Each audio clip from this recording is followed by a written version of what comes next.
Okay,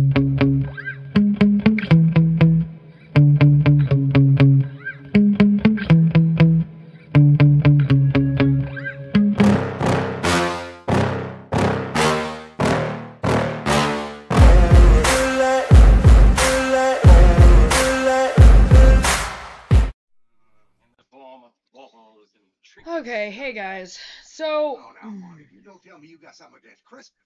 Not Christmas, Edward. decided to try to work on the binder again tonight, and I don't know where it is. The joys of moving. Well, I'll tell you something. It's buddy, probably still in one of the unpacked boxes. buy you a present this year. Yeah, like not everything got unpacked. Move on. Oh, all right. I'm hoping. I don't know where it would have went because I know it got packed. I just don't know where it is. So, hopefully we'll find it.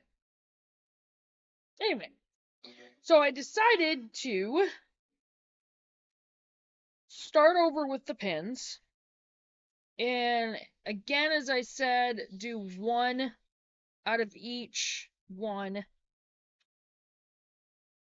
And just keep, like, work my way down and then go all the way back up. I don't know if that's going to take longer or what. I don't know. I just don't want to bore you guys, but I feel like I really need to get this information out there. I do want to do some more on the book, the Backyard Homestead book. I mean, maybe that would take less time. I don't know. I mean, this does seem to be going pretty fast.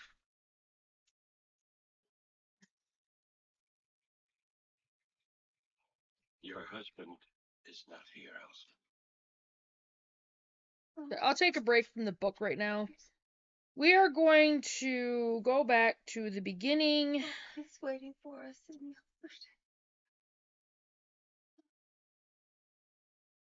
the And oh, why do I feel so funny? I had to give you something for the pain. It was a very difficult delivery.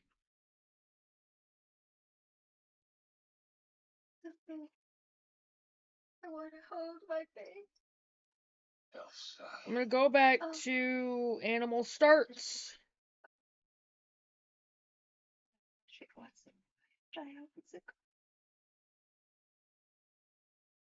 Doesn't matter. So the first one from here I'm going to do, and I'm definitely going to have Chloe put the intros on these, because these are the pins, these are some of the longer videos.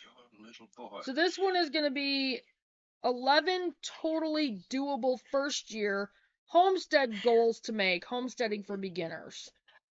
I should have put that in the home, you know what, why did I even, What have you done with it?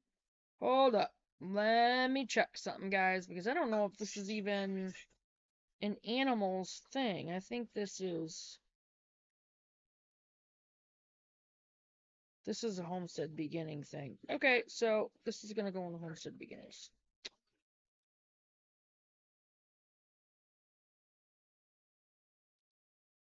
Okay, so we'll rethink that.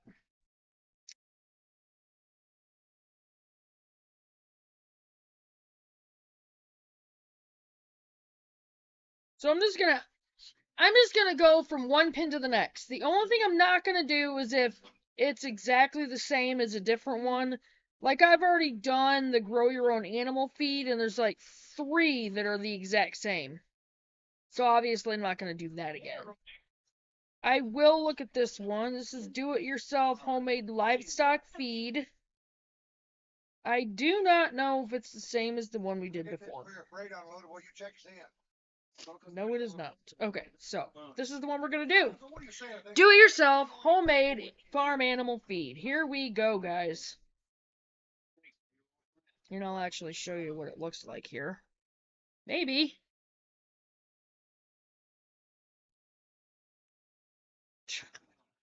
Can't hardly see it, so. No. Never mind. Here we go, guys. Make an all-in-one animal feed to feed all your farm animals. That would be the greatest thing ever. And they're using the metal trash cans. So I think I'm going to go ahead and get some of those and put them in our storage area in our barn. And I will get what we need to make all this, and we're going to start stocking up food. Everything is so expensive, isn't it though? Can I get an amen? Food products are so untrustworthy. I'm still shocked about the recent problems with hen feed and hens laying reduction. Purina sucks, you guys. Any pet food, any animal food that is made by Purina, and you need to check even some of the other brands, if they have anything to do with Purina, they are garbage. Straight up garbage. No pet, no animal should be fed Purina. Period. It is expensive garbage. That's all it is. I've been making my do-it-yourself homemade animal feed for a few years. And we will be making our feed and growing it. The good thing is it's an all-in-one feed. It's a homemade chicken feed, homemade hog feed, and a homemade dairy cow feed. Boy, isn't this a great thing? And as a homemade, it's too bad the dogs and cats won't eat it. All the grains I buy come from Azure Standard. Okay, I'm gonna have to remember that. I can't have it. Okay, the first one, whole barley. And actually, one of the reasons why I'm gonna try to acquire that other plot of land, that other tract of land, is so we have the space for growing the grains for our animals. And another good grain to grow for animals is crimson clover. Elsa. Okay, whole barley. Whole barley with its outer hull can provide for 70 to 80% of total digestible nutrients with 7 to 10% protein. If feeding whole barley to ruminants, it needs to be soaked to prevent bloat. Mixed wheat. Azure mixed wheat is a mixture of hard red winter and or spring wheat. Wheat contains 11 to 15% protein. Field peas. Field peas are going to be high in protein, so I use less than the whole grains. Protein macros for field peas are 19.6%. Whole oats. Whole oats are highly nutritious with a high content of fat at 6%. Oats contain 8% fiber and 13% protein. Sorghum Milo. Sorghum Milo is an excellent animal feed to substitute for corn. Corn is not good for animals. It's just not. Milo has a crude protein of 9%, crude fat of 2.5%, and crude fiber of 3%. Ratios I use for my homemade farm animal feed. The ratios for my animal feed mix are as follows. 4 pounds of barley, 4 pounds of mixed wheat, 2 pounds of field peas, 4 pounds of oats, and 2 pounds of sorghum Milo. At this ratio, it yields around 13% protein. I layer this combination in a larger trash can, the big metal ones. This blend is just the base of what the farm animals eat daily, so you can build from here. Make sure you soak the grains for your optimal nutrition and ease of digestion. Fill your feed bucket of dry grain with water and add a half a cup of apple cider vinegar and a glug of 2 tablespoons or so of molasses. I also use dried kelp for micronutrients and a 1/4 cup of sunflower seeds for added fat. Let the animal feed soak at least 12 hours before feeding it to the animals. Okay, so obviously that would have to be done like the day before. Now the kelp. Now I'm going to tell you guys, any of this stuff, you're going to want to find out if you have to stock up on it. I don't know if you can even grow kelp. I don't think so. Which means we'll have to stock up on it. Because you're not always going to be able to order this stuff. You're not always going to be able to go to a store and buy it. So make sure it's something you can either stock up on or grow. If you can't grow it, stock up on it as soon as possible.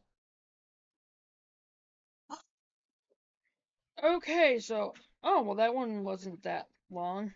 Okay, so that was the end of that one. That was from Heritage Acre doing real life homesteading together. Okay. So that was a fairly short one, you guys. So I'm gonna put this out there.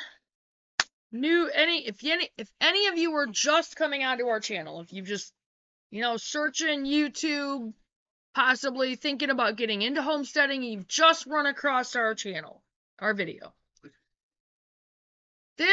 We're Faith First Farm and Homestead.